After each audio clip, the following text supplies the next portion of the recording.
On the evening of May 5th, 1993, 3 8-year-old boys went missing. Their bodies were found the next day, naked and bound wrist to ankle with shoelaces, their own shoelaces. They were found in a water-filled diversion ditch. Apparently, at the suggestion of 2 people, a West Memphis police narcotics officer and a county juvenile probation officer, police quickly focused on a half-dozen local teenagers as the suspects. Within 2 days of the murders, police interviewed 18-year-old Damian Eccles and his 16-year-old friend Jason Baldwin. Numerous other interviews followed, but nothing supported arrests. Tensions, needless to say, were mounting. Then, on June 3rd, almost a month after the murders, police brought 17-year-old Jesse Miskelly Jr. to the station for questioning. He was told he was not a suspect, but the questioning continued for at least 7 hours. Here is where a door begins to close over what we know about the case. Information begins to disappear. We do not know what transpired for most of those 7 to 8 hours. Only 2 segments, totaling less than an hour, were recorded. And what Ms. Kelly said, even in those 2 recorded parts, is riddled with inconsistencies. We do know that eventually, like the so-called witches at Salem, Ms. Kelly confessed that he witnessed Eccles and Baldwin kill the 3 little boys, and that at one point he helped. Prosecutor John Fogelman decided that Ms. Kelly's accusation and self-incrimination provided probable cause to arrest the teenagers and search their homes. A local judge signed the warrants. Ms. Kelly never left police custody. By midnight, Eccles and Baldwin were behind bars too. At 9 the next morning, Chief Inspector Gary Gitchell of the West Memphis Police Department held a press conference about the arrests. Television stations throughout the Delta interrupted their regular schedules to carry Gitchell's statement live. Reporters fired questions. What could he tell them about the accused? Had they known the victims? How did police crack the case? Gitchell would not comment. Did he know the motive for the killings? Gitchell said he did, but he would not elaborate. One reporter zeroed in on the rumor that had dogged the case since the first bodies were found. Were the defendants members of a cult? Gitchell shook his head. I can't comment on that, he said. The sensational press conference was drawing to an unsatisfying close.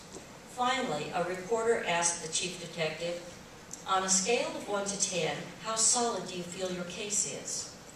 This one, Gitchell could answer. He smiled and said 11. The police were releasing no details. While that is not unusual, in this case it hid a serious fact. Gitchell's claim that his case was an 11 was based on nothing more than Miss Kelly's strangely error-filled confession. Yet here, in the first hours after the arrests, that door of unusual secrecy that would come to mark this case was judicially slammed. A municipal judge issued an order denying reporters access to the search and arrest warrants that he had signed the night before. The judge's order did not sit well with newspaper editors on either side of the Mississippi. Suddenly, the battle for information became part of the story.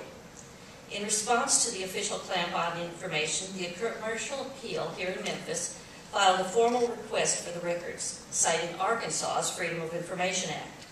The paper's managing editor, who is here tonight, said that the records were needed to, quote, help sort out facts alleged in the case from a growing supply of rumors. The smaller West Memphis Evening Times echoed that complaint. But the editor's caution changed nothing, and shortly after the records were sealed, a state judge affirmed that unusual order. The judge explained that the information contained in the records was, quote, so sensitive and inflammatory that it, quote, would be prejudicial to the defendants to have those documents released to the public prior to the trial. In fact, the records contained nothing more inflammatory than the statements of Jesse Miskelly, but the media, and therefore the public, did not know that. So here we have a judge telling the public that the record contained information so inflammatory that it could ruin the chances of a fair trial. Yet, and here's one of the most insidious twists of this story, by the time he said that, the only thing that those records contained, a transcript of Ms. Kelly's recorded statements, had already been strategically leaked to the media. Through extraordinary but officially sanctioned secrecy, officials were able to simultaneously present a dire image of what the sealed records contained, keep reporters from realizing how little they contained, and preserve an appearance of concern for justice while improperly leaking the little but sensational evidence they had. The next day, the Commercial Appeal ran a copyrighted front-page article outlining Ms. Kelly's so-called confession. The headlines read, "Teen describes cult torture of boys," and "Defendant Ms. Kelly tells of sex mutilation." For days, a blizzard of news broadcasts and articles blanketed the area. Even someone who did not buy a paper could read headlines such as these just in passing a newsstand. One suspect was scary, talked of worshiping the devil. Worship of evil debated as motive in killings. Youths could face death penalty. The articles that accompanied the headlines told the public hungry for information that Eccles, quote, carried a cat skull around with him at school and routinely dressed in black. That Baldwin was said to be shy and artistic, but into that devil stuff. And that Miss Kelly was tough and a bit troubled, but had been considered kind to kids. In the absence of official information, Satanism beat skepticism. The West Memphis paper reported that Eccles wore the number 666 and, quote, a sign of the devil in his boots.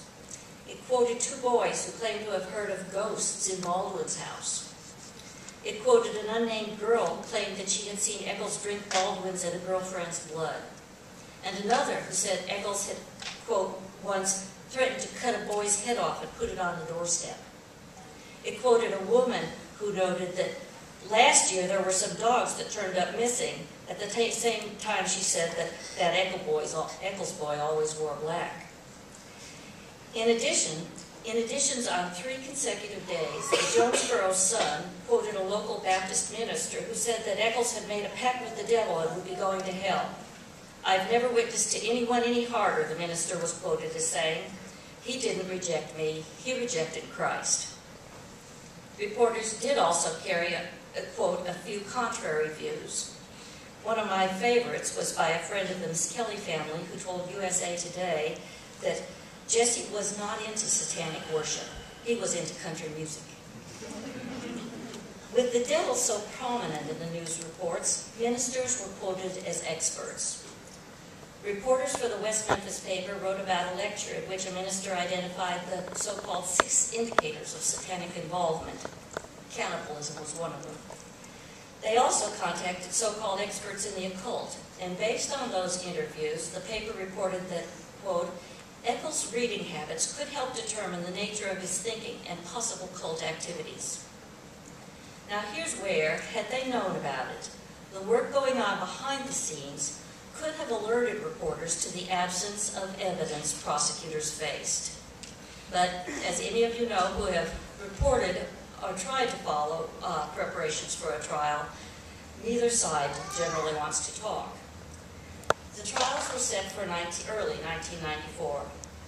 In the months after the arrests, prosecuting attorney John Fogelman launched an unusual and unannounced prosecutor's investigation in search of evidence to support Ms. Kelly's statements. He had no murder weapon, no indication that the accused knew the victims. He had and no evidence from the scene where the bodies were found that linked any of the accused to the crime. Fogelman personally questioned dozens of people